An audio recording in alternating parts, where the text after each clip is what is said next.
Ladies and gentlemen, welcome back to the Dominions 5 Strategy Power Hour. I'm looking at Kailasa right now for an unrelated reason, but today we are going to talk about Pretender design in a little bit more organized a way than I did in my Rus Nation analysis video. I talked about Pretender design there, but in kind of a scattered and incoherent way, and specifically centered around Rus. So today let's examine Pretender creation as its own thing, somewhat divorced from nations.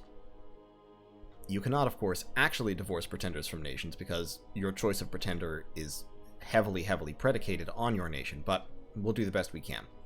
So, when you go into creating a pretender god, obviously you select your nation first, and that's the very important starting point. You have to take all the principles of nation selection, apply them first, and figure out what it is that you need on your nation. I'm just going to pick Machaka here for a second because I want to talk about early age Machaka, and it will let me critique my own pretender choice in the multiplayer game that I've been playing. So then you get to this screen where you're picking your pretender. Pretenders have basically 4 big categories of qualities that you have to balance, and of course a limited point budget with which to balance them.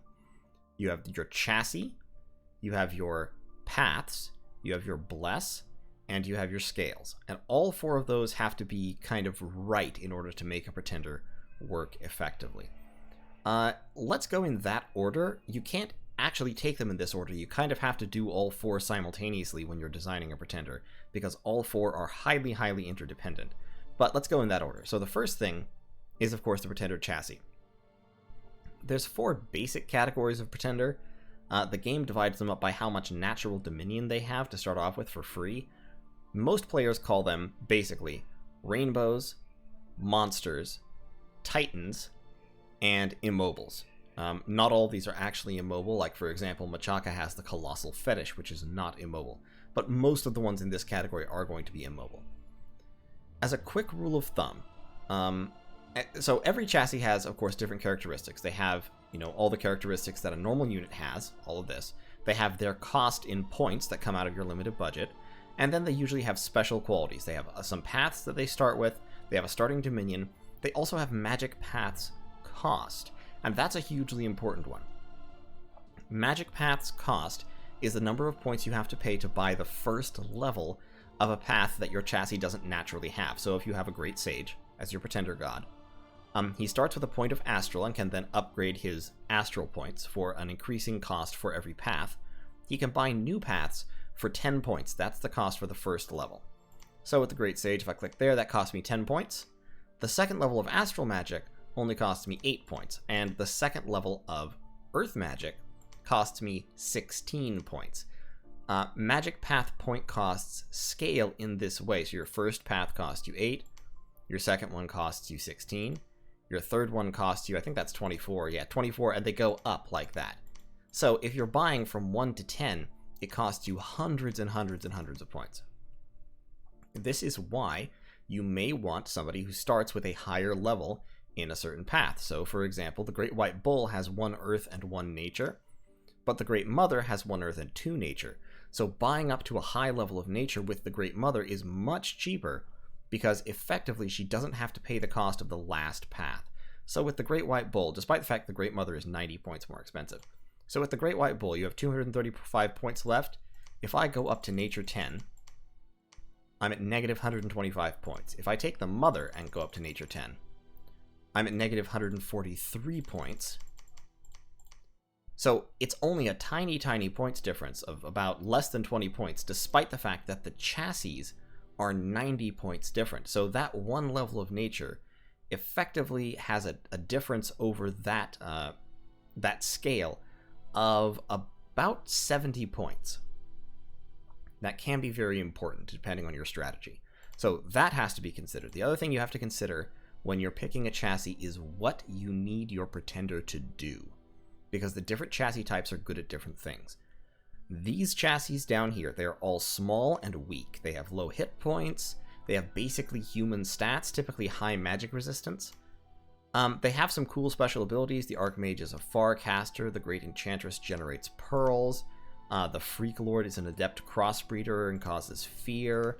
The Serpent King is a shape changer. He turns into a giant snake.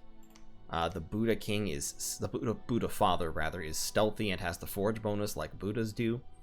But the main draw of these chassis is that their new magic path cost is low. This is why these guys are called rainbows, because you can take one of them and give them a bunch of paths at relatively low levels for a relatively low cost. So if I'm taking the crone here, I can give her, 5 magic paths at reasonable levels and get a wide minor blessing if I want, or I can just use her for sight searching or forging, and she can do a whole lot of different things with her different cross paths. She can cast unusual summoning spells. She has a lot of varied abilities. By contrast, the Dominion 2 creatures tend to be focused around expanding. Not all of them, but a lot of them. And a lot of time, the reason why you pick somebody out of this category is if you feel that your nation needs an awake, expanding god for the start of the game. So, for example, the Myrmecolion here. High strength, very high hit points, high natural protection, multiple attacks, causes fear, berserks. The Myrmecolion is an excellent awake expander. You can take the Myrmecolion. You can't get wide paths with him because new paths cost 80 points. So that's... I now have... That's half my points, just buying 2 new paths. More than half of my free design points. But I can take this guy and give him hard skin, which stacks with his normal protection. And then I can give him, like, a fire shield if I wanted to, or a heat aura. That's relatively cheap. Not flaming weapons, what am I doing? And so now, he's extremely tough. Almost impossible to stop for basic indie provinces. And so he can expand into independence without worrying. With the hard skin, his protection is going to be well over 20. Once he berserks, it'll probably be up near 30 or slightly over 30, which means he'll be actually invincible to human troops unless they get an exploding dice. I still have a few points left, so I can get him some decent scales. I can get growth 3, I can get magic, maybe I can drop one of those there. I can kick up his Dominion to 5, which is really all Machaka needs. So this is a very solid Machaka god. If you need an Awake Expander, then looking in this category is probably the first thing you do. Some are better than others. The Myrmecolion is good because he has high protection, he has fear, and 4 attacks. By contrast, the Celestial Griffin has fear and flies, but has lower hit points, lower protection, and only 3 attacks. Also, only air magic, so it doesn't get any of the paths that boost protection natively. It can cast air buffs, but those require research, so at the beginning of the game, the Celestial Griffin is just a weaker pretender in general than the Myrmecolion. Same with the Golden Lion. The Golden Lion would be extremely thematic for Machaka, and Fire Nature aren't the worst paths, but without Earth, it's harder to buff the Golden Lion's protection to reach that point of invincibility, and it gets 1 fewer attack, so it kills people less quickly. So, it's a balancing act. Sometimes, if you have something specific in mind for nature magic, the Golden Lion could be a good choice, the Myrmecolion could be a good choice. The Great White Bull is a real classic choice because it has trample, and so it can just run over basic infantry very quickly and easily. If you have blood magic, the Great Black Bull is literally the same thing, but with blood instead of earth. If you want to go underwater, the Worm is an amphibian and has regeneration, so the Worm can be a decent choice. Also, he's unsurroundable 1, so he can be attacked by multiple people before he starts getting a harassment penalty. So, most of the things in this category are monsters that are good at expanding. Few exceptions. The Lich Queen has high levels of death and is immortal, but is otherwise not great at expanding. The Ghost King is similar in a way. He does summon ghosts. He's stealthy, ethereal, and has a chill aura. So the Ghost King has a lot of utility, especially because he has more hit points than normal humans. And that etherealness gives him 75% resistance to being attacked. The Ghost King... we'll talk about the Ghost King in just a second. It's a little bit more complicated. These up here. So these are the monsters. These are the rainbows. These up here are the Titans. Titans are... In Dominions 5, Titans honestly aren't that great, generally speaking. If you have a real specific reason to want a specific Titan, they can be useful, but in general, things that Titans can do can be done cheaper by another chassis. Titans have special abilities like the rainbows, and they have high paths, or higher paths, like the monsters. Often higher paths than the monsters. Most monsters only have one. Some have two in one area. The dragons do. The dragons are great expanders because they can fly, and they have fear and multiple attacks and level 2 in something. Titans have a tendency to have slightly more paths. They have cool abilities, so like the Netter of the Moon is an adept researcher and an inspiring researcher +2, so he gives 2 extra research points to everyone in the same province. Also a fortune teller who can prevent bad events. But they pay for those special abilities with higher point cost, and they're not good at expanding. The Netter of the Moon, to take an example, decent stat line, but only 1 attack and protection 3. With protection 3, he simply is not safe. Even if you buff his protection, he's not safe as an expander.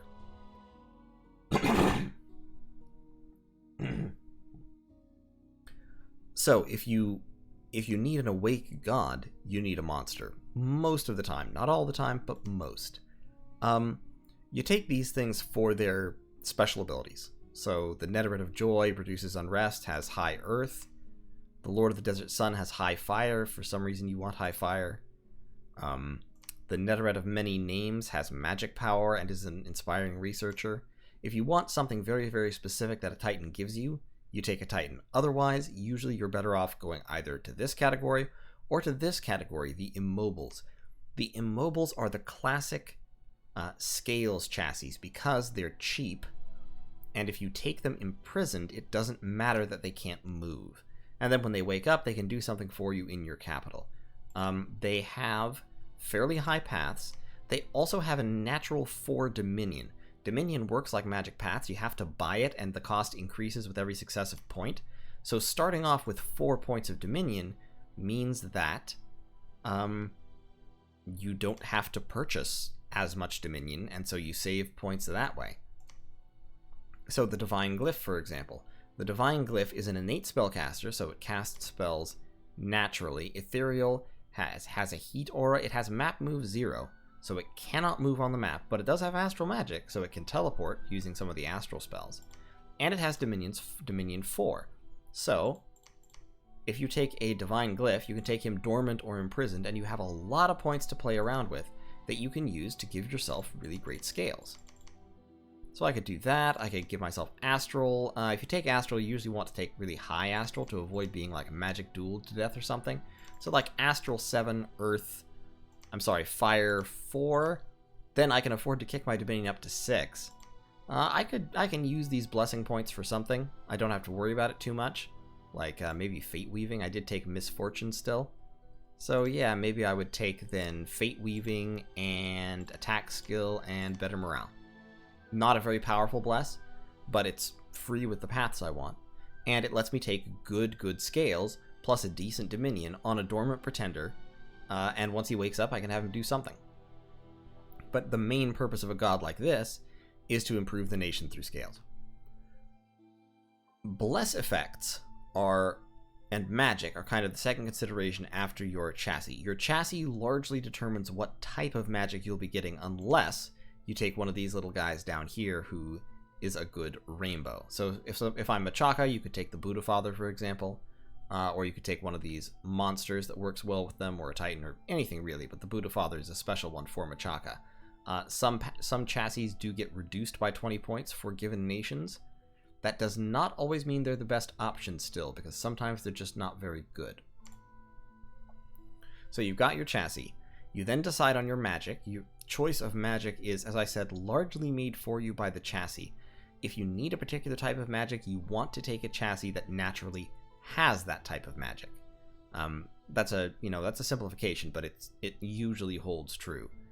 You don't want to go around spending 40 points for nothing if you don't have to. I mean, 40 points on this chassis will get you almost 3 levels of fire magic that you're just throwing away if you go buy another path on this guy.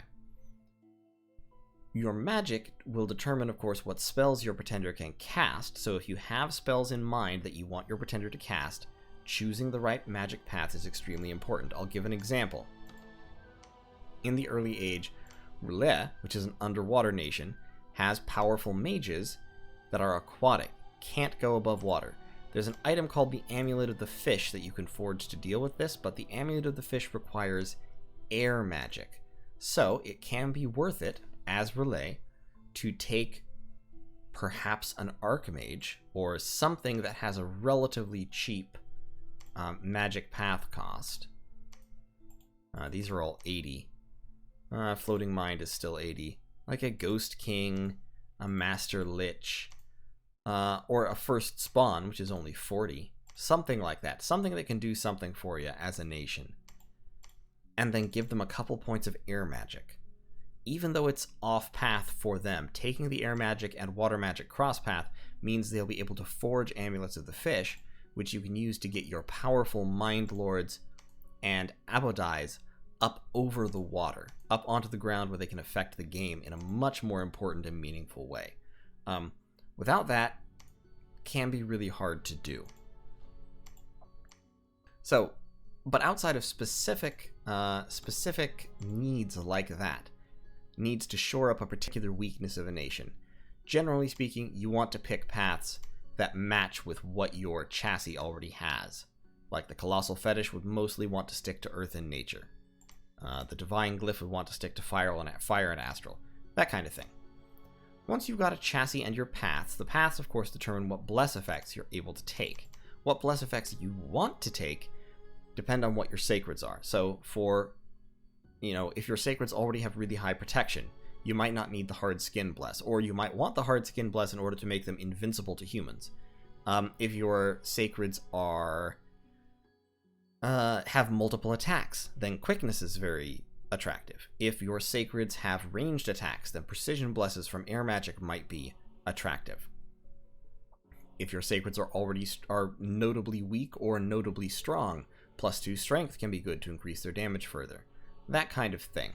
If your sacreds have low hit points, then multiple levels of resilient can increase their, resilience quite significantly.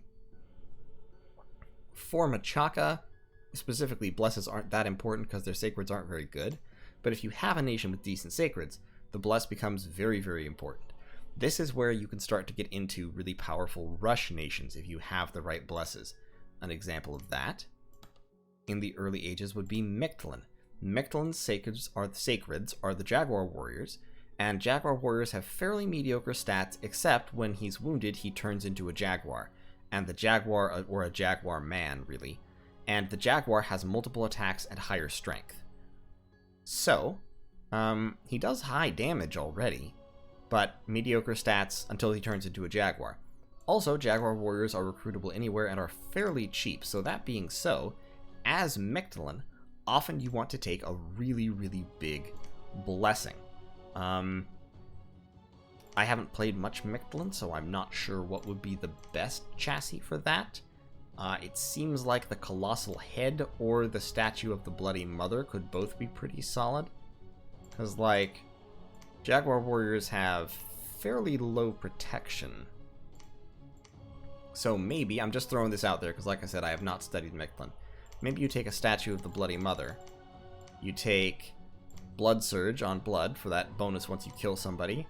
And then Strength of the Flesh to give them extra damage. And then you take either Bark Skin or Regeneration. Let's say Regeneration. Mictlan also gets an extra Blood Bless point. You can see that in the nation description. They get extra Fire Bless and extra Blood Bless. So they get those extra Bless points if they reach the point where they can use a blessing from those paths.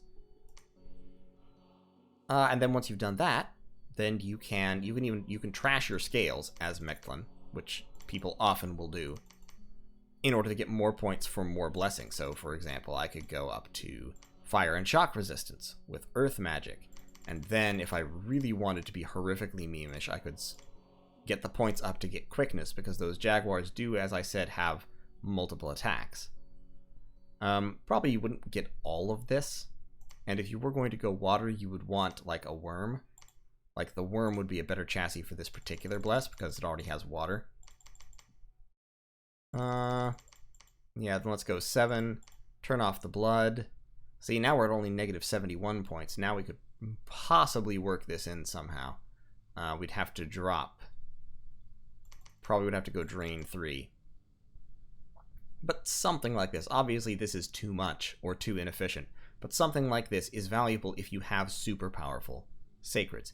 If you don't have super powerful sacreds, doing this is a disaster because of all the negative effects it gives to your nation. But if you have super powerful sacreds, like Jaguar Warriors or like Anakites or whatever, the strength of those sacreds can make up for your bad scales just by getting you more territory.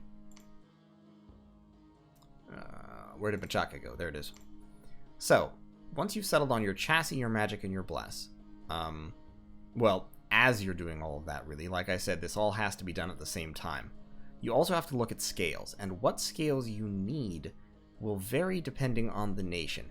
There is one that is fairly universal, and that is growth 3. Most nations want growth 3, and it's not because of the income, it's not because of the supplies, it's because of this. This is plus 0.6% population every turn, which doesn't sound like much until you realize that large provinces in dominions commonly have north of 10,000 population.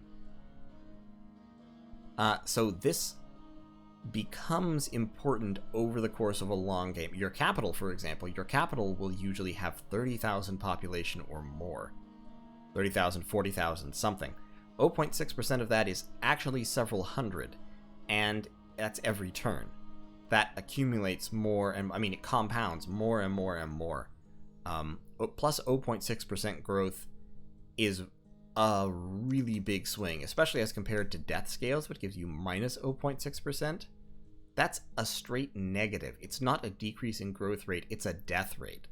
And that will, over time, having growth 3 versus growth 0, or God forbid, death 3, will change your income by a huge amount. So most nations want growth 3. Some nations want other scales in particular. Machaka, for example, because Machaka has a sacred cheap mage that has reasonable research, Machaka wants magic 3, because magic gives you extra research points for every researcher. With magic 3, the Voice of Lion gives 10 research points per turn, which makes them extremely efficient in terms of money for the research they give, and it also just makes their research faster in general. So Machaka wants magic 3, and it's important enough to sacrifice some bless or some magic in order to get that for Machaka. On the other hand, if you're playing a giant nation that works based on expensive mages, each of which does a lot of research, then you might go like Drain 1 or something, because the research penalty doesn't hurt you as much when you have fewer, more powerful researchers, and so you can afford to take a Drain scale for the points. Luck and misfortune, honestly, in Dominions 5, these don't matter so much. A lot of events were added, but from Dominions 4 to Dominions 5, that's kind of cool because it expanded the pool of stuff that could happen. But it also means that a lot of the notably good or notably bad events were kind of diluted out. So most of the time, if you have high luck, you're going to get events that are kind of decent, but not really very good. And if you have Misfortune 3, you'll get a lot of events that are kind of bad, but not really bad. For example, in my Phlegra multiplayer game where I have Misfortune 3 or Misfortune 2 or something, I've had a couple of events that are bad, like the one where Trogdolites took over my province. You probably haven't seen that one yet. In any case, yeah, that video hasn't gone up yet, ignore that. But I've had a couple of bad events, but I've also had some good events, and most of my bad events have not been that bad, or haven't hurt me in a noticeable way. So when it comes time to dump scales in order to get points, the most common ones are maxing out a heat or a cold scale, which hurts your income, but not by as much as it shows, because temperature cycles naturally through the seasons in any case. And misfortune, because misfortune doesn't hurt you much. To go back to explicate that for a moment. As the seasons turn, temperature scales change worldwide. In winter, temperature scales are like 2 points colder, and in summer, temperature scales are 2 points hotter. It's not this number on your Dominion screen that affects your income. It's how far away the temperature is this turn from whatever you prefer. So Machaka prefers heat +2. taking Heat 3 literally doesn't hurt them. Hardly at all. Because Heat can't go higher than 3. So, Heat 3, it says it lowers income by 5%. Actually, what that means is, with the Heat being 3, for like 2/3 of the year, they'll lose 5% income. And then in late fall, winter, and early spring at least, Heat will be either Heat 2, which is exactly what they want, or a little bit lower.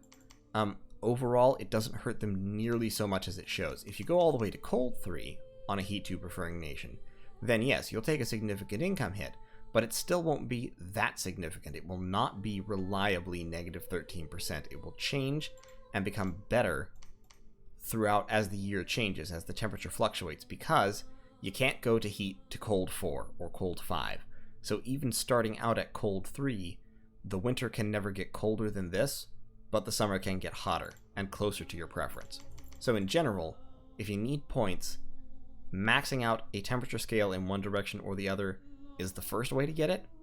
Dumping Misfortune to 3 is the second way to get it.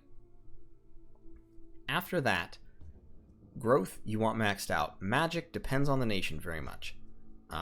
Productivity and order also depend on the nation. Order doesn't affect you a huge amount. Order gives you more recruitment points. There are some nations that tend to become recruitment point capped. You'll kind of have to explore the nations to see which ones those are. I'm trying to think of one off the top of my head. Maybe like Vanheim, maybe one of the elf nations. Yeah. Vanheim's, well, Vanheers are low recruitment points. If as Vanheim you were recruiting mounted herdmen, you might end up being recruitment point capped. But since as Vanheim you're normally recruiting Vanheers, you're actually going to be gold capped. Who else? Who might be recruitment point capped? I'm not even sure.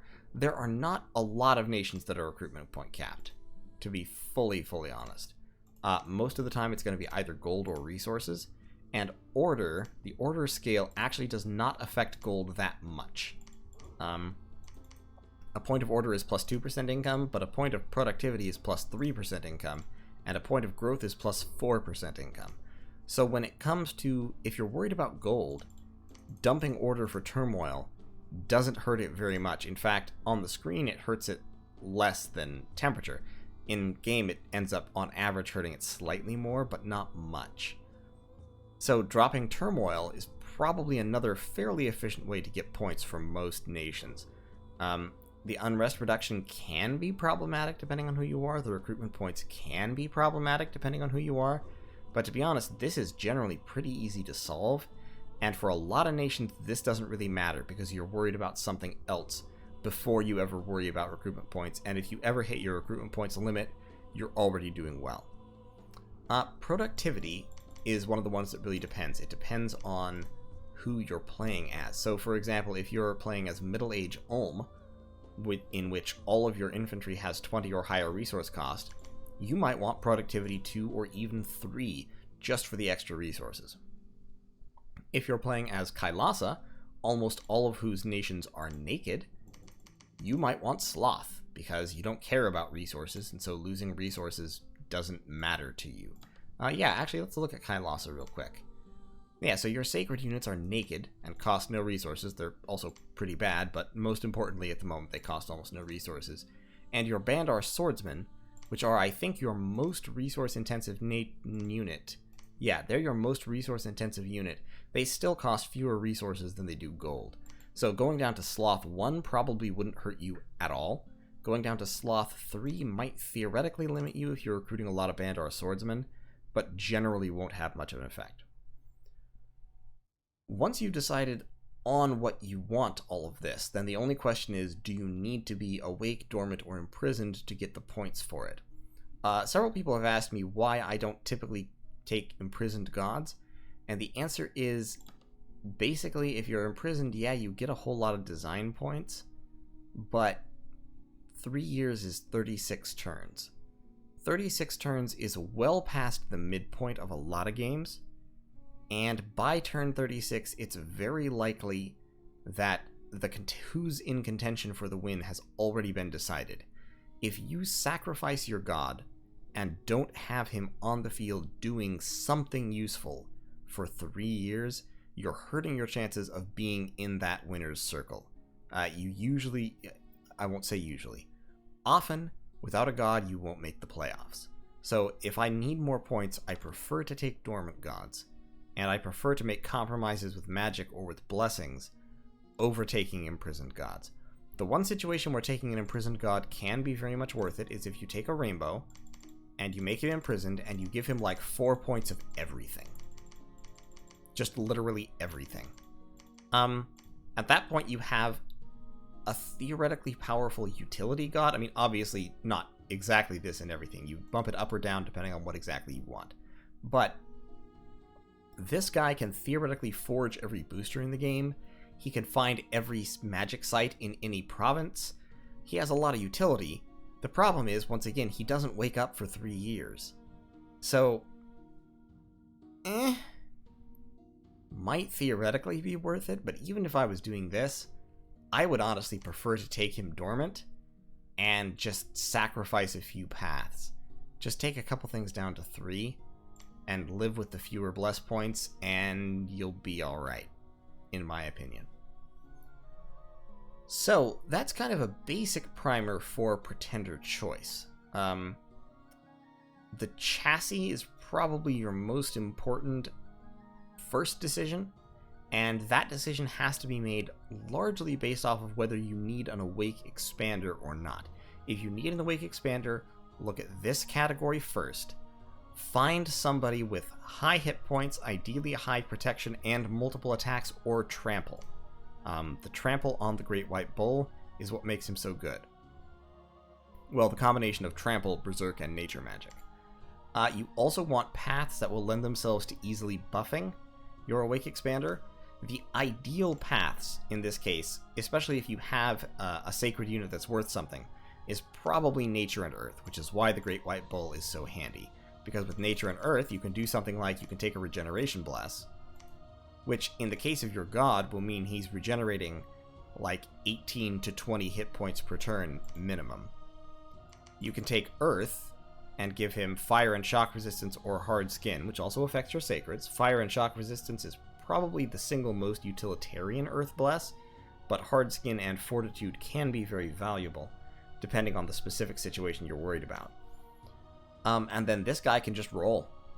This Great White Bull with earth and nature magic up to that level will be able to take most independent provinces by himself without worrying too much about it.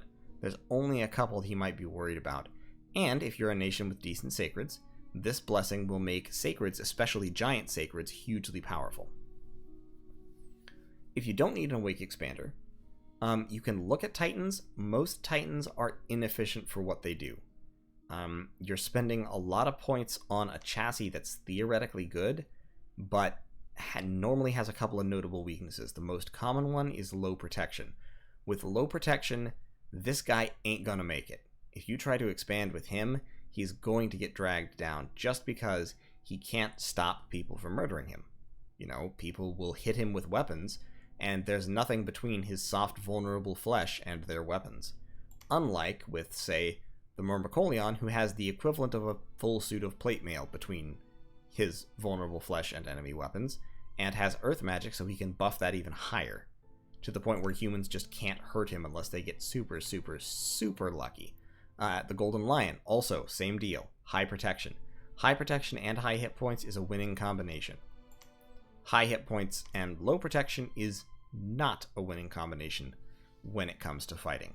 Although, I mean, I guess the Netter of Chaos might be able to do something with his 4d6 Giant Scorpions. Giant Scorpions are kind of crap units, though. So in any case, if you don't need to expand, I would recommend looking down here and up here, because these guys are going to be your most efficient Bless chassis. They're also going to be your most efficient Scales chassis. If you need Scales, take one of these Immobile dudes up here, like the Monolith, or not the Netherite of Joy, or the Monument, or something, or the Divine Glyph, whatever has the magic you want. Pick one of them and make it dormant, or even imprisoned. This is a situation where you might have an imprisoned god. if you don't need him until he's going to cast some valuable spell right at the end of the game, then make him imprisoned. Like, for example, I could take a monolith. I could give him 4 earth and 4 air. Then I can crank my scales up through the roof. I can still take heat 3, that's not a problem. I could take a couple points of misfortune. I can max these out. I can make my dominion strong. And I still have points left over, so now I can also take a whole bunch of astral magic. Just to have it, because astral earth is also a great cross path.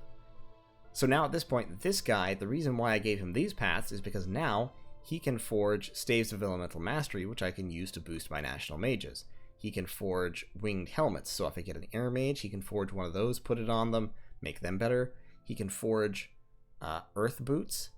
With the astral earth cross path, he can forge the crystal line of items, and I think communion matrices are also earth air cross path, so he can do lots of cool astral stuff. So with these, he's a late game forging pretender, and I don't want him till the late game because I won't have the research for all that stuff in the early game anyway. And so I'm just going to use him in the early game as a vehicle to get really, really great scales that give me a bunch more money and resources and supplies and growth. And I'll take all that. I could even cut this down, cut that down, and only have to take 1 misfortune. I can use all of this to try to boost myself in the early game that way so that I'm in a good position by the time he wakes up. So that's like the imprisoned strategy, in my opinion, is take an immobile imprisoned with paths that let you forge things and cast powerful spells in the late game, and take great scales and forget about them. Just play your nation as if you don't have a god, and you kind of have to hope, you kind of have to get lucky, because if you get rushed down in the early game without a god, you might be in trouble. But if you're worried about it, take him dormant, and don't max out your scales so much. I mean, this is still a perfectly reasonable set of scales, and you can make things happen with this this set of scales, and you'll probably be okay. Especially if he wakes up turn 11 to 13, this guy is almost impossible to kill. So if you have him defending your capital by the time somebody attacks it, you might be in okay shape. In any case, that's kind of a basic primer on pretender design. There are always some little interesting niche things you can do. The Ghost King is one example. The Ghost King is ethereal and has fear. His downside is he has really low protection. Well, if you have Earth Magic on your nation, or you take Earth Magic on the Ghost King, which you can easily do, and it's a good bless path, so you can use it to bless him, then he can forge a suit of black steel armor early on. And black steel armor will kick his protection up to reasonable levels. Once you have high protection married with etherealness, which means that most independents will miss you 75% of the time, and his powerful fear aura, which makes people take morale checks consistently or run away from you, at that point the Ghost King can actually expand. On top of that, he also has low magic paths cost, so you can give him multiple magical paths to do whatever it is you want to do. And he's a poor amphibian, so he takes less of a penalty when fighting underwater. He still takes a penalty, but it's less of one than normal. So that's something to consider. Also, he's floating, so if you give him high earth magic, especially, he can cast Earthquake and the Earth line of spells without worrying about hitting himself. And he counts as having all the survivals. Except, I think, for Mountain for some reasons. But he can cross rivers, he's unaffected by snow, he has swamp and forest survival. Mountains still slow him down, but that's all. So he can move quickly, he has high map move too, so he can move. So the Ghost King, if you can solve the protection problem, is an interesting niche pretender choice. There are a few others of those. Different nations have different chassis choices on this screen. And so most nations, for example, do not have the Golden Lion. A lot of nations do not have the Divine Glyph. Most don't have the Colossal Fetish. There are a few others that are fairly standard. There are a bunch that are fairly standard, and then there are a bunch that are fairly nation-specific. The Lord of the Desert Sun and the Lord of the Summer Plague are Machaka specific, I believe, or almost Machaka specific. Only a few other nations have them. Nations that share kind of geographical mythological backgrounds tend to have similar pretender choices, and you just kind of have to play around with your favorite nation to figure out what the best pretender chassis is for you. So, my pretender choice for my multiplayer Machaka game was, of course, an awake rainbow Buddha Father, which probably was a mistake, to be fully honest. He was pretty good at things, he helped me out, he didn't quite do everything I wanted him to do, and of course he got muted, which is rough. Made him a lot less useful. But I think it was an okay choice, especially since I didn't have any good sacreds as Machaka, naturally. A better choice for Machaka, there are a couple. The Myrmecolion is a very solid Awake Expander, and I do think Machaka probably wants an Awake Expander in most circumstances, because their early game is a little bit weak. So having a big monster around can be helpful to fend off rushes. The Myrmecolion is a good Awake Expander. Interestingly, the Colossal Fetish is also a good Awake Expander, because it is an innate spellcaster, so that means it can move around and cast spells at the same time. This becomes hilarious because the Colossal Fetish is almost impossible to kill. It has extremely high native protection, and if you take it, you kick his earth up, and you give him hard skin. And that means his native protection is 28, plus you get a bonus for having high earth magic.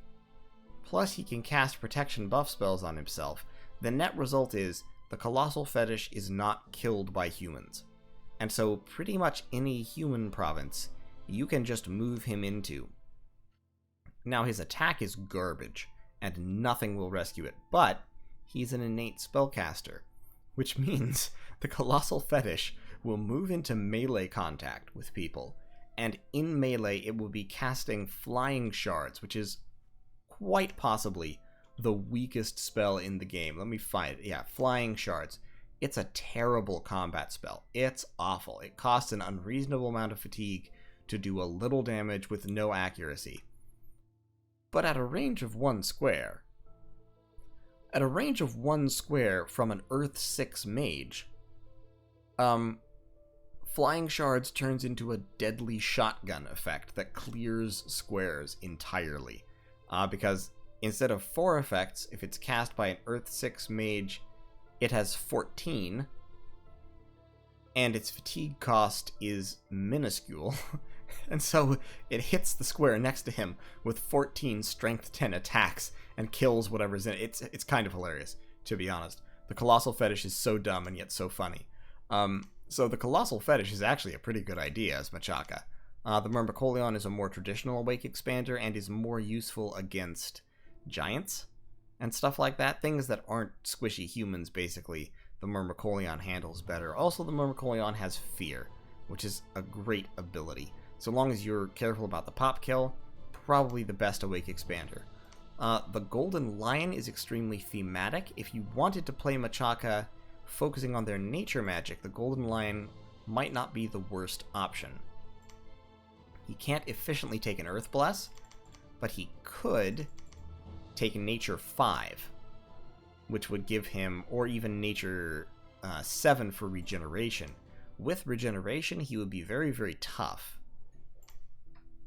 Yeah, if we took Nature 7, gave him regeneration, you have to lose a few scales in order to do this, because he's a little bit more expensive. But you could go, say, Machaka doesn't need a whole lot of resources. You could go Sloth, you could go Unrest a little ways, or Turmoil.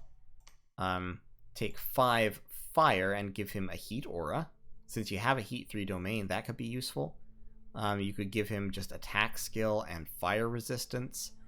There's a few things you could do. If you could manage to eke out 6 fire, you can give him a fire shield. That's a pretty big bless, but it might potentially be worth it.